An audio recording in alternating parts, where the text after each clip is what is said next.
સૌને મારા જય ભગવાન, જય પરમાત્મા, જય આઈએજી. મિત્રો,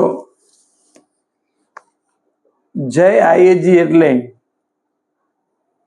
જય ઈશ્વર, આઈ એટલે ઈશ્વર, એ એટલે જય અલ્લાહ અને જી એટલે જય ગોડ. તો અમારી વૈશ્વિક જીવન દર્શની છે એ જય આઈએજી નો અર્થ આવો કરે છે. મિત્રો, આજે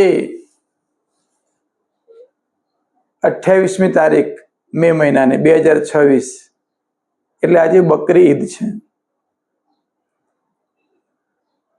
બકરી ઈદની વાત કરું ને એ પહેલા એક વાત કરી લઉં કે મિત્રો, આપણા સૌના મકાન જો કાચના હોય તો કોના મકાન ઉપર પથ્થરો મારો? જો મારા મકાન ઉપર તમે પથ્થરો મારો તો સામે તમારું મકાન પણ કાચનું છે. એટલે એક ખાસ કહેવા માંગુ છું કે કુરાન હોય કે પછી પુરાણ હોય, 18 પુરાણ, એ તમામે તમામ ગ્રંથોની અંદર કથાઓ આવે, વાર્તા આવે, ઇતિહાસ પણ આવે અને એ પ્રમાણે બધા ઉત્સવ પણ આવે. તો આજનો જે તહેવાર છે ને બકરી ઈદ, એને આપણે પેલા થોડું સમજી લઈએ. તો બકરી ઈદ છે ને એ હજરત ઇબ્રાહિમ એમના અડગ શ્રદ્ધા અને એમનું સર્વોચ્ચ બલિદાન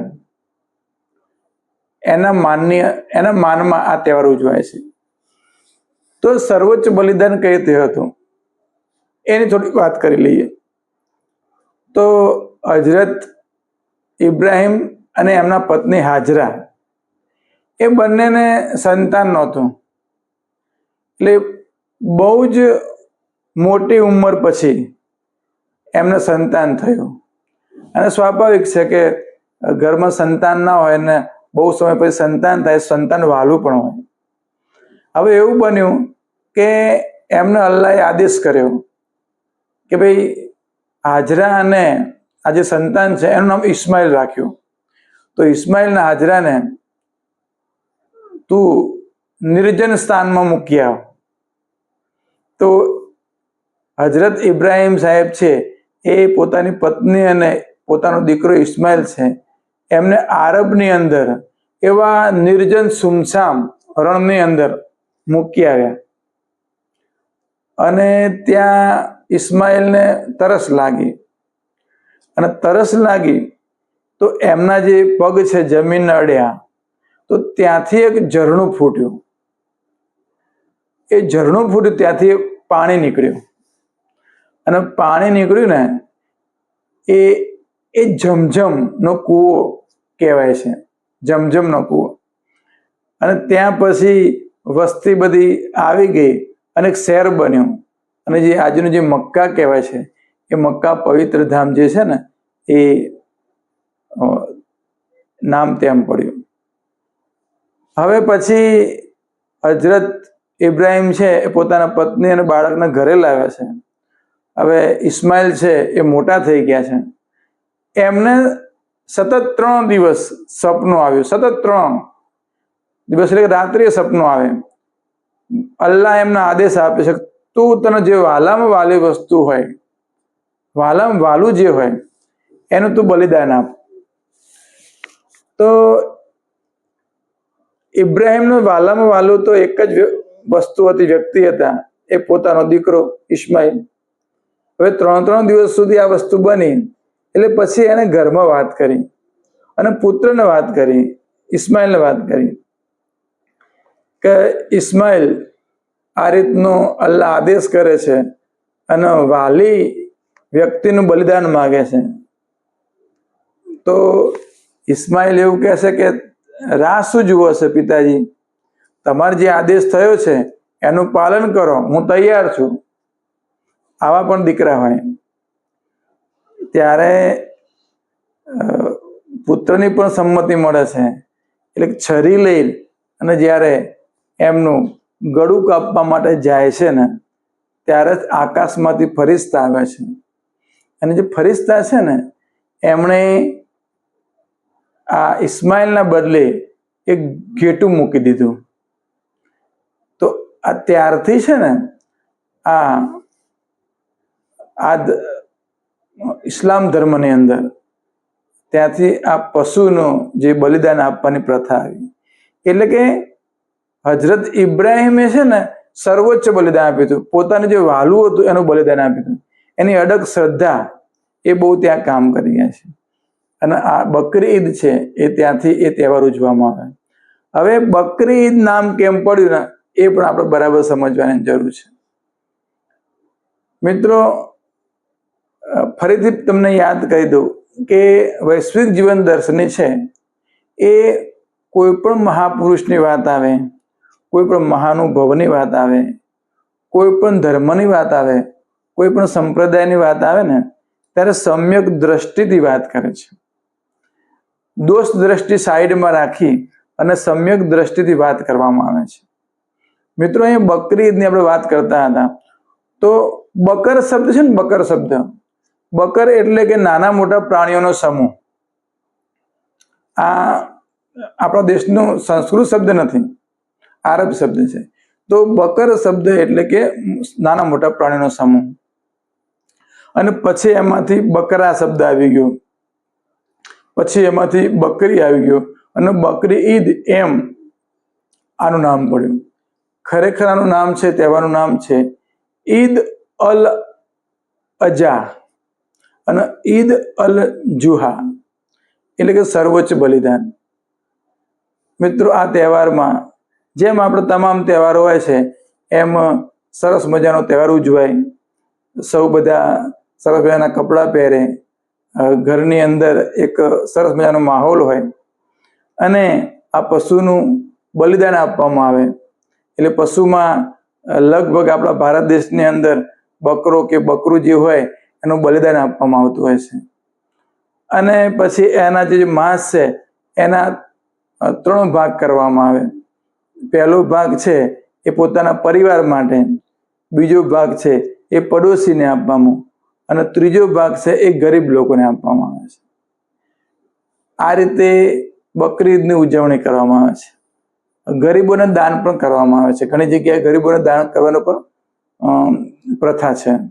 અને સાથે સાથે આ બકરી ઈદના દિવસે દાન પણ કરવાનું અને સાથે નમાજ પણ પઢવાની આવે છે.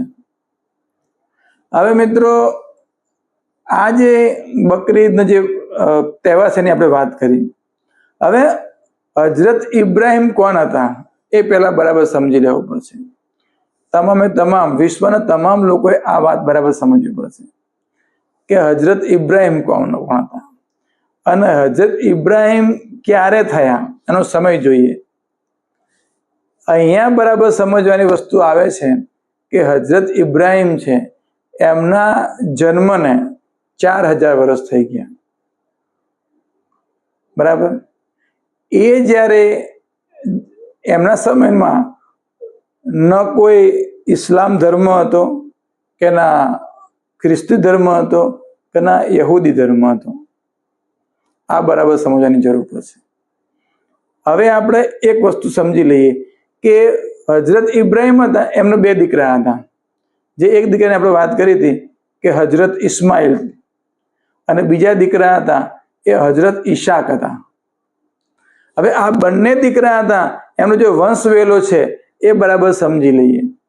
તો હજરત ઈશાક છે એમના વંશ વેલાની આગળ જતા હજરત યાકૂબ સાહેબ થઈ ગયા, અને હજરત યાકૂબ સાહેબના આગળ જતા હજરત મૂસા થઈ ગયા, અને હજરત મૂસા છે એમણે યહૂદી ધર્મની સ્થાપના કરી.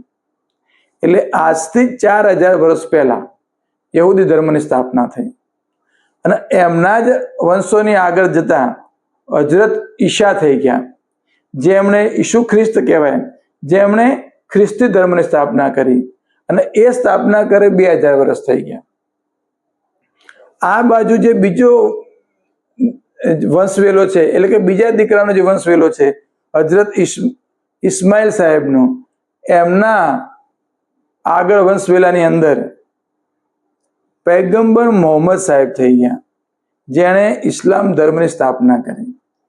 અને ઇસ્લામ ધર્મની સ્થાપનાના 1400 વર્ષ, 1400 વર્ષ થઈ ગયા. હવે સમજી લેજો કે હજરત ઇબ્રાહિમ સાહેબના વંશવેલા પછી 4000, 2000 અને 1400 વર્ષ, એમાં 3 અલગ અલગ ધર્મની સ્થાપના થઈ: યહૂદી ધર્મ, ખ્રિસ્તી ધર્મ અને ઇસ્લામ ધર્મ. આ 3 ધર્મનું સામ્ય એક વસ્તુ છે કે 3 ધર્મની અંદર હજરત ઇબ્રાહિમ સાહેબની કથા, વાર્તા, જે આપણે આજે વાત કરી તમને, એ આવે છે. એમાં ખ્રિસ્તી ધર્મની અંદર બલિદાનની કોઈ વાત નથી આવતી. બલિદાનની વાત આવે છે, પણ જે પશુ બલિ જે ક્રમ ચાલ્યો છે એ પશુ બલિનું કોઈ વિધિ વિધાન નથી. હજરત ઇબ્રાહિમ સાહેબની વાત આવે છે, એમ જે કથાની વાત આવે છે, એના સર્વોચ્ચ બલિદાનની વાત આવે છે. એ પછી જે પ્રથા શરૂ થઈ કે એ જ દિવસે પ્રાણીની, પશુની બલિ ચડાવવો, એ વસ્તુ નહીં યહૂદી ધર્મમાં આવે છે, નથી ખ્રિસ્તી ધર્મમાં આવે છે. કહેવાનો મતલબ એ છે કે સૌથી પહેલા એમના વંશજોમાં યહૂદી ધર્મ સ્થાપાયો, એ પછી ખ્રિસ્તી ધર્મ, અને એ પછી મુસ્લિમ ધર્મ એટલે કે ઇસ્લામ ધર્મ. પછી મોડો 1400 છેલ્લે જે ધર્મ સ્થાપના થઈ, એની અંદર આજે બકરી ઈદનું મહત્વ, જેની અંદર જે પશુ બલિની વાત આવે છે. મિત્રો, અહીંયા જે હું વાત કરી રહ્યો છું ને, એ માંસ ખાવા બાબતની વાત નથી. માંસ ખાવા બાબતે અહીંયા કોઈ પણ વાત નથી, બરાબર સમજવાની જરૂર છે. એવું કોઈ ના સમજે કે બકરી છે એ માંસ ખાવાનો પરવાનો, એવું કોઈ ના સમજે. બાકી તો બધાએ પરવાના લઈ લીધેલા છે. તમામે તમામ ધર્મની અંદર માંસાહાર ખાનારા લોકો છે. એટલે અહીંયા માંસાહારના કોઈ વાત નથી. અહીંયા વાત છે મૂળ જે મુખ્ય ધારામાં શું વાત ચાલતી એ વાત છે. તો ઇસ્લામ ધર્મની અંદર આ પશુ બલિની વાત આવે છે. એટલે વિચાર કરવાનો કે હજરત ઇબ્રાહિમ સાહેબે જો આદેશ કર્યો હોત, એમણે આદેશ કર્યો તો એમના બંને પુત્રોએ એ આદેશ પાડ્યો હોત, અને આગળ જતા 3 ધર્મની અંદર પશુનું બલિદાનની વાત આવી હોત. એટલે જે સમજુ માણસ છે બરાબર વિચાર કરવાનો. હવે બીજો વિચાર આવે છે કે ફરિશ્તા છે એમણે ઘેટું મૂક્યું. મિત્રો, જ્યાં જ્યાં માંસાહારની વાત આવે ને, ત્યાં કાં તો ઘેટું આવે, કાં તો બકરું આવે, કાં તો ગાય આવે, કાં તો બીજા કોઈ એવા પ્રાણી આવે જે પ્રાણી છે તમારી ઉપર એટેક ના કરે, હુમલો ના કરે, પ્રતિકાર ના કરી શકે, એવા પ્રાણીઓના બલિદાન અત્યારે જે બી માંસાહારની પ્રવૃત્તિઓ ચાલે છે એની અંદરની વાત કરું છું. હવે કોમન વાત આવે છે, એવા જે પશુઓને આપણે બલિદાન, એવા પશુઓને મારવામાં આવે છે કે જે એટેક નથી, સામે એટેક નથી કરતા. કોઈ જગ્યાએ વાઘની વાત આવે, કોઈ જગ્યાએ સિંહની વાત આવે, કોઈ જગ્યાએ દીપડાના બલિદાનની વાત આવે, નહીં આવે. કેમ નહીં આવે? કે મનુષ્યને ખબર છે કે આ પ્રાણીને મારવા જતા આપણું પોતાનું પણ અસ્તિત્વ જોખમમાં છે. એટલે જ્યારે માનવ ધર્મની વાત આવે, માનવ ધર્મ આવે, તો માનવ ધર્મ એવું કહે છે કે તમામે તમામ પ્રાણીઓને જીવવાનો હક છે. મિત્રો, મોહમ્મદ પૈગંબર સાહેબ એ તો પોતે પ્રાણીઓના બહુ ચાહક હતા. એમણે એક પણ જગ્યાએ એવું નથી લખ્યું કે તમે પ્રાણીઓનું બલિદાન આપો. એમણે કઈ જગ્યાએ નથી લખ્યું. એમના જીવનની અંદર બરાબર અભ્યાસ કરો તો એમણે કોઈ જગ્યાએ આ વાતને મંજૂરી નથી આપી. હા, આગળથી ચાલુ આવ્યું હતું, એમાં કદાચ એમણે ફેરફાર ન કર્યો એવું બની શકે. મિત્રો, હવે વાત એવી કરવાની કે જુઓ, મેં હમણાં અગાઉ કીધું કે બધાના ઘર કાચના છે, બરાબર. સનાતન ધર્મની અંદર જે મુખ્ય ધારા હતી, હિન્દુ ધારા, એની અંદર પણ વર્ષો પહેલા પશુ બલિની વાત આવતી હતી. અને પશુ હિંસાના કારણે સૌથી પહેલા મહાવીર સ્વામી એનો વિરોધ કર્યો, બીજા નંબરે વિરોધ કર્યો ભગવાન બુદ્ધે, અને ત્રીજા નંબરે વિરોધ કર્યો આદિગુરુ શંકરાચાર્ય મહારાજે, ભગવાને. આ ત્રણ મહાપુરુષોએ આ પશુ બલિને અટકાવવા માટે પૂરેપૂરા પ્રયત્નો કર્યા એમના જીવનની અંદર. તમામ જીવને જીવવાનો અધિકાર છે. તો એના બદલે શું આવ્યું? શ્રીફળ આવ્યું, એના બદલે કોળું આવ્યું. તો પશુ બલિદાનના બદલે શ્રીફળ અને કોળું એવી પ્રથા શરૂ થઈ હતી.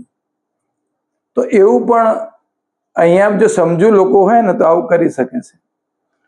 મિત્રો, હવે દુનિયાની અંદર તમને કહી દઉં કે વેગન ફૂડ એક સરસ મજાનો એક ચીલો શરૂ થયો છે, અને વેગન મુસ્લિમ એક જૂથ પણ બન્યું છે જે વેગન ખોરાક ખાય છે. મિત્રો, મધ્યપ્રદેશની અંદર માટીના બકરા બનાવવામાં આવે છે, એ પ્રથા શરૂ કરી છે. એ બહુ સારી વસ્તુ છે. ઘણી જગ્યાએ સમજુ અને શિક્ષિત મુસ્લિમ લોકો છે એ બકરા કે બકરીનું બલિદાન ન કરતા એના બદલે કોઈ જગ્યાએ દાન આપવાની, ચેરિટી આપવાનું શરૂ કર્યું છે એમણે. અને એ પ્રમાણે કોઈ શૈક્ષણિક સંસ્થા હોય, કોઈ હોસ્પિટલ હોય, એમાં દાન આપવાનું શરૂ કર્યું છે. ઘણી જગ્યાએ ઘણા બધા સમજુ લોકોએ એવી બકરાના ચિત્રવાળી કેક બનાવે, કેક એવી બનાવે, અને એ કેક છે એનું જે એ કેકનું જેમ આપણે કોઈ પ્રસંગ આવે આપણે કેક કાપીએ છીએ એમ એવા બકરાના ચિત્રવાળી કેક કાપીને પણ બકરી ઈદનો ઉત્સવ ઉજવે છે. મિત્રો, અમે તો એવું કહીએ છીએ કે માવાનો બકરો બનાવો. સરસ મજાનો માવો લાવીએ, એ માવાનો બકરો બને, એના 3 ભાગ પાડી અને પરિવારને આપીએ, બીજો ભાગ છે પડોશીને આપી શકાય, અને ત્રીજો ભાગ છે એ ગરીબોને પણ આપી શકાય. એટલે જો વિચારશું ને આ બાબતમાં તો ચોક્કસ ફેરફાર આપણું મન કરશે. હું એક વાત કરતો તો બીજી એક વાત કે સનાતન ધર્મની અંદર જે હિન્દુ જે વિચારધારા છે એ વિચારધારાની અંદર પશુ બલિ તો આવ્યું, સાથે સાથે ગ્રંથની અંદર ગડબડ, ગ્રંથે ગડબડ કરી વાત ના ખરી કરી. ક્યારેક ગ્રંથની અંદર ગડબડ ઊભી થઈ ગયેલી હોય છે. મહાભારત લઈ લો, રામાયણ લઈ લો, મનુસ્મૃતિ લઈ લો, તો આવા ગ્રંથોની અંદર પ્રક્ષિપ્ત શ્લોકો જે પાછળથી એડ કર્યા હોય એવા શ્લોકો પણ અંદર ઘુસાડી દેવામાં આવ્યા છે. તો આવું માત્ર સનાતન ધર્મની અંદર નહીં, હિન્દુ વિચારધારાની અંદર નહીં, દુનિયાના તમામ ધર્મના ધર્મ પુસ્તકોની અંદર આવા પાછળથી પ્રક્ષિપ્ત શ્લોકો ઘુસાડવામાં આવ્યા જ હોય.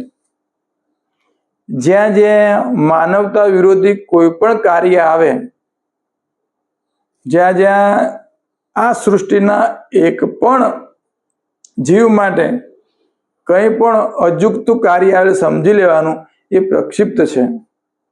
તો એના માટે આપણે પ્રયત્ન કરવો પડે. એવા શ્લોકોને, એવી આયાતોને, એવા નિયમને આપણે સાઈડમાં રાખી અને માનવ ધર્મ, દુનિયામાં એક જ ધર્મ છે, માનવ ધર્મ. ભગવાને 2 જ જાતિ બનાવી છે, પુરુષ અને સ્ત્રી, અને મેઇન જાતિ છે મનુષ્ય જાતિ. તો આ માનવ ધર્મનો જ પ્રચાર થાય, માનવ ધર્મનો જ વિકાસ થાય, માનવ ધર્મનું જ કલ્યાણ થાય, આ સૃષ્ટિ સચવાય, આ પૃથ્વી છે એનું રક્ષણ થાય, એ જ માનવ ધર્મ છે. તો આ રીતે પણ આપણે તહેવારની ઉજવણી કરી શકીએ છીએ. શિક્ષિત લોકો હોય ત્યાંથી સુધારો થાય. એવું બન્યું છે કે એવા સમયમાં જ્યારે શિક્ષણનું પ્રમાણ બહુ ઓછું હોય ને ત્યારે અંધશ્રદ્ધા છે, વહેમ છે, અમુક ખોટી પદ્ધતિઓ છે એ અંદર લાગુ પડી જાય. તો મિત્રો, આવો સાથે મળીને આપણે એવા સરસ મજાના તહેવારો ઉજવીએ જે માનવતાના વિરોધી ના હોય.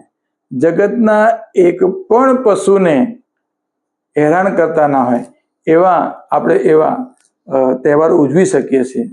સાથે મળીને આ વિશ્વને એક બનાવીએ, નેક બનીએ અને એક બનાવીએ, અને સાથે મળીને ઉત્સવ પણ ઉજવીએ છીએ.